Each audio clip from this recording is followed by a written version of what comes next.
Good morning, Brandy. How are you doing today? Good morning, Arrow. I'm great. How are you? Fantastic. Congratulations on this story. This is one of those books that's going to create conversation, and it starts with that book cover. And you know what I almost said? It starts with the album cover, because that's what it feels like. It's like an album cover. It's colorful. It's bright. It says, hey, listen or read me. I love that. Yes, I, have nothing to do creatively with the cover, but I absolutely loved it when they showed it to me. Putting this story together required what from your creative journey?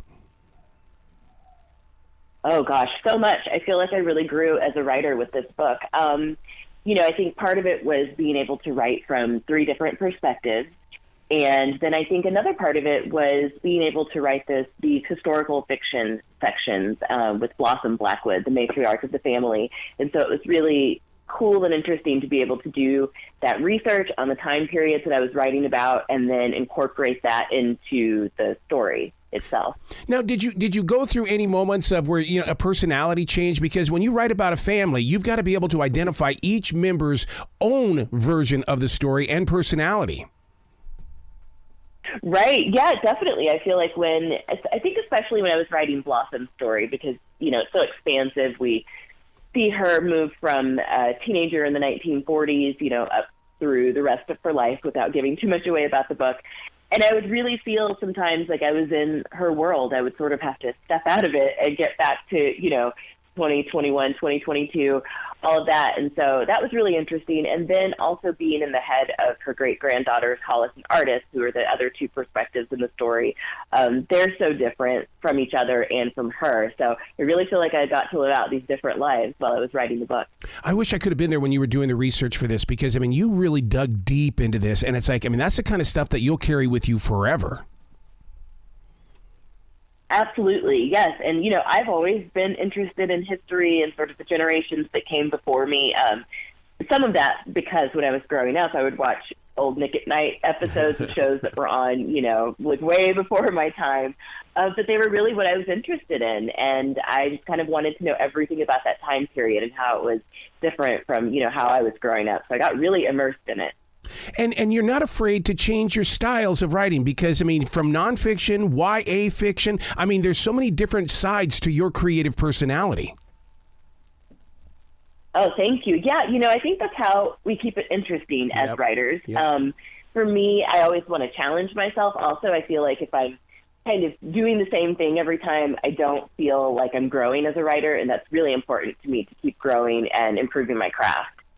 I giggled like a child, though, when you describe Hollywood as it's everything personal and nothing private, because, that's like, oh, my God, that is so true. It really is. I think also today, where there's so much social media, like none of this stuff existed when I was a kid. So you would just sort of see maybe a tabloid story about someone, or if they did like an interview with Barbara Walters or something, that was the only way you really got a peek into celebrity. And now it's just like, celebrities are online and they're sharing a lot of their lives with us. But even if they're not really, on social media or anything like that, people are still sort of digging into their lives. And so I just found it really fascinating to sort of examine, like what is privacy to them? How much privacy do they get? How much more do they want? Like just so many different levels up to it. That's interesting that you bring that up, because I know that in radio, they always tell us to, billboard your thing so people will stay with the radio station longer. They'll say, hey, Justin Bieber, blah, blah, blah. I'll have that story in 10 minutes. As a listener, I'm going, no, I'm going to get that story right now, because I can go to social media. I'm not going to wait for you to tell me that story. Right. That's like the perfect example of how things have shifted. Whereas, I think also our attention spans are just sort of disappearing or dissipating a little bit with the advent of social media.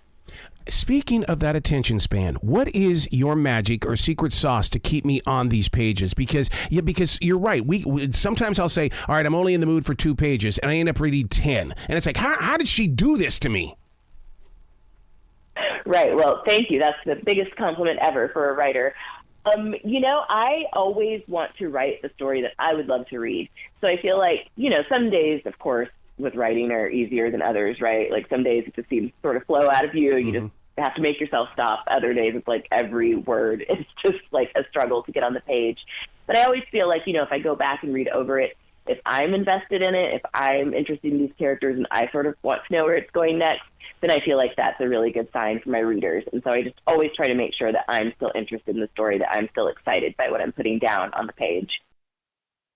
How do you keep your writing self conditioned? And the reason why I bring that up is because I have to exercise that muscle. And I don't think a lot of listeners or readers understand that we've got to be practicing something. Like I'll do a thing called stream thinking. Give me 10 minutes, one page, writing about whatever is flowing through my moment of now. Oh, I love that. Yeah, for me, I do end up taking, breaks. So I'm not a writer who writes every day. So right now I'm kind of taking a break, it's a book out. And I have another book that I'll be getting edits back on soon. So I sort of weigh that, like, what do I have coming down the pipeline? And then I just sort of use the time between writing to fill up the well, as they say. And so just kind of sort of reading a lot of books, consuming a lot of, television, movies, all of that. And that always gets me excited to go back to writing, as kind of strange as that sounds, like taking time away from it. But I really feel like for me and, maybe other people, it's just really helpful to recharge. And then I'm even more excited to just come back to the page and get started again. How do you deal with the editing moments? Because that to me is something that raises my anxiety level, because it's like, oh my God, now they've got my words. What are they going to take out? What do I have to go rewrite? Blah, blah, blah, blah, blah. And you create this story inside your head. And it's like, calm down, dude. You trust them. That's where it is. Yes. No, you and me both, though, because after a while it's like, well, this is my story, but now someone else, like you said, is stepping in and they're giving their opinion, and sometimes they're right and sometimes they don't quite get it right, but they're like hitting on something that you need to change. I feel like it's a really delicate dance, but I think for me the most important thing is always having an editor that I can trust.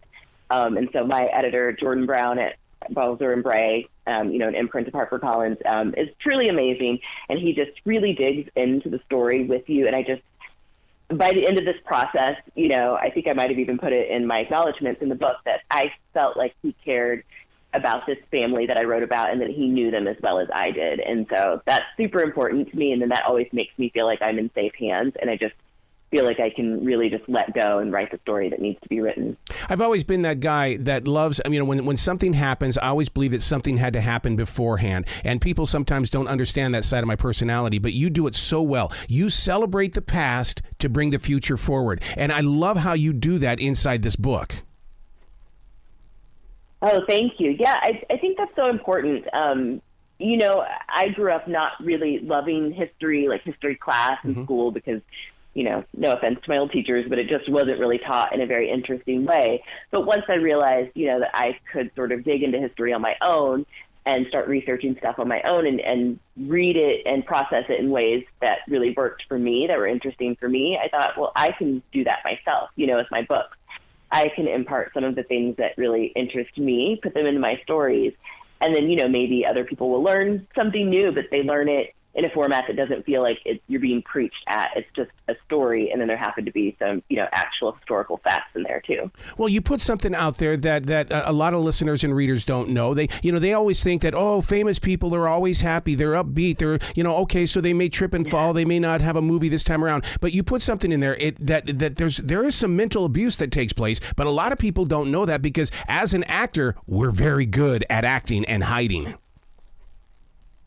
Right, exactly. Right. I think that's so important. Like, actors, feel they have to put on this very public face. They can never show what they're struggling with. But, I've lived in Los Angeles for 20 years, and, I don't really know. I don't roll in the circles of famous people, but I certainly am surrounded by famous people and by, the Hollywood machine, the industry. And I have friends who work behind the scenes. And so, I am intellectually aware that these are real people, just like you and me, but that can be so hard to process when you see them on your TV screen, on your film screen, and they're larger than life, and they're going to these premieres and wearing, these fancy designer clothes and all of this stuff. So for me, I really want to sort of dig into that and kind of examine some of my issues with separating that, with actors, separating the real person from the person that we see on screen. Yeah, I always call that the candy-coated plastic bathroom mirror smile. And it's like when you identify that with someone, you're going, I know where you are right now. Exactly. Brandy, you got to come back to this show anytime in the future. The door is always going to be open for you. Oh, thank you so much. I really enjoy talking to you. Well, you be brilliant today, okay? Thank you.